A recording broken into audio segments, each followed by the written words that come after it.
Welcome to the channel. The cell cycle is a crucial and highly regulated process that all living cells go through. Its most basic function is to duplicate the vast amount of DNA found in chromosomes and then segregate the copies into two genetically identical daughter cells.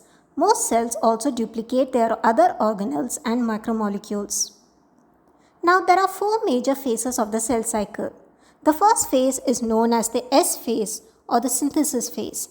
During this phase, DNA synthesis occurs so that each daughter cell will have a complete set of genetic information. This is followed by the G2 phase or the gap2 phase, where RNA proteins are synthesized in preparation for the next phase, which is the M phase. Two major events take place in this phase. The first is nuclear division or mitosis, during which the copied chromosomes are distributed into a pair of daughter nuclei.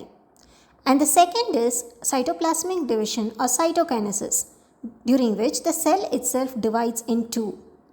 This is then followed by the G1 phase or the gap1 phase, during which the cell grows in size in preparation for another round of the cell cycle. The length of this phase can vary greatly depending on external conditions and signals from other cells.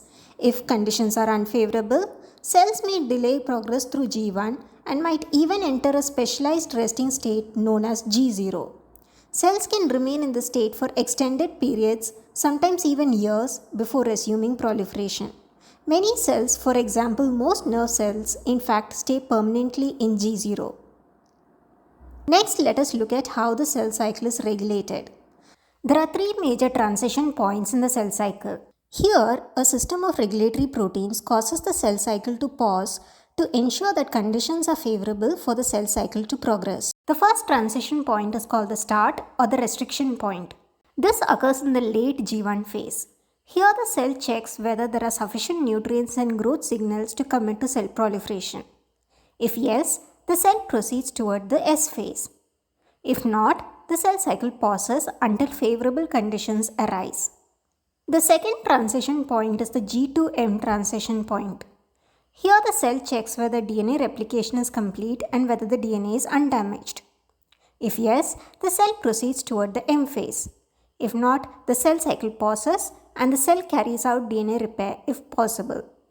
And the third transition point is the metaphase to anaphase transition.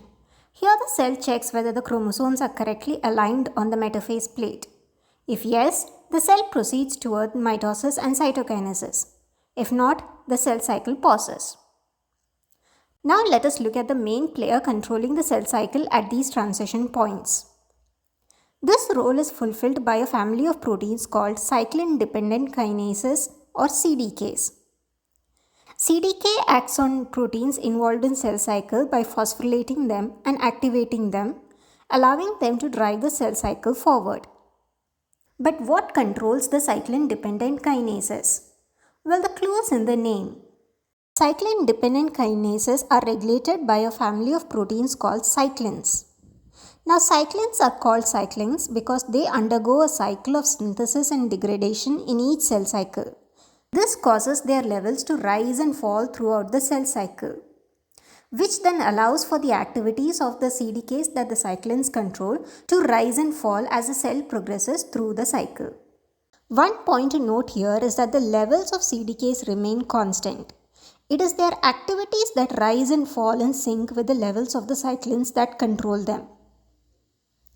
Now, when we say cyclins and Cdks, we are referring to a family of proteins. So, we have different pairs of cyclin and Cdk controlling the different phases of the cell cycle. For instance, cyclin D and Cdk4 or 6 control the progression through the G1 phase. These, along with cyclin E and Cdk2, are involved in the progression through the start checkpoint as well as through the G1S transition. Moreover, cyclin B and Cdk1 control the G2M transition. And what about the metaphase to anaphase transition? This is regulated by what is called the anaphase promoting complex or the cyclosome. We will look into this in detail in a later video. For now, let us focus on the cyclins and Cdks. So, how do cyclins regulate Cdks? To answer this question, let us look at Cdk in the inactive state. The CDK structure includes a protein loop that blocks an active site on CDK. So CDK is activated when cyclin binds to it. This causes the protein loop to undergo a change in its structure, causing the active site within the loop to be exposed. However, do note that the CDK is only partially activated at this point. To fully activate the CDK, we need another protein. And this is the Cdk-activating kinase, which phosphorylates an amino acid residue on the protein loop, causing the CDK to be fully activated. The CDK can now go on to phosphorylate and activate proteins involved in the cell cycle. Now once activated, we do not want the CDK to remain indefinitely activated. It needs to be inactivated at the appropriate point in the cycle. So how does this happen? We already looked at how CDK activity rises and falls when cyclin undergoes a cycle of synthesis and degradation. But there are two other ways in which CDK activity is regulated. The first involves an inhibitory kinase, which phosphorylates two sites on CDK, causing CDK to become inactive. For example, during the G2 phase, if the cell is not ready to progress toward the M phase, an inhibitory kinase called V1 kinase will phosphorylate at two inhibitory sites on CDK1, causing the cell cycle to pause. Now this inhibition can be reversed by a phosphatase, which removes these two inhibitory phosphate groups, causing the CDK to revert to its active state. So, in the case of cyclin B and CDK1, there is a phosphatase called CDC25 phosphatase that will remove the inhibitory phosphates on CDK1, allowing the cell cycle to progress toward the M phase. Another way in which the activated CDK can be inactivated is through a protein called Cdk inhibitor. This protein binds to the cyclin CDK complex as a whole, causing the CDK to be inactive.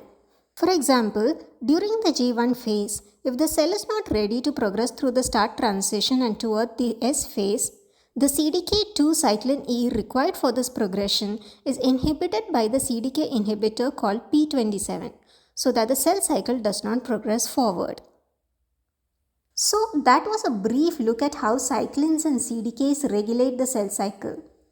In the next video, we'll look in detail at how cyclins and CDKs regulate each phase of the cell cycle.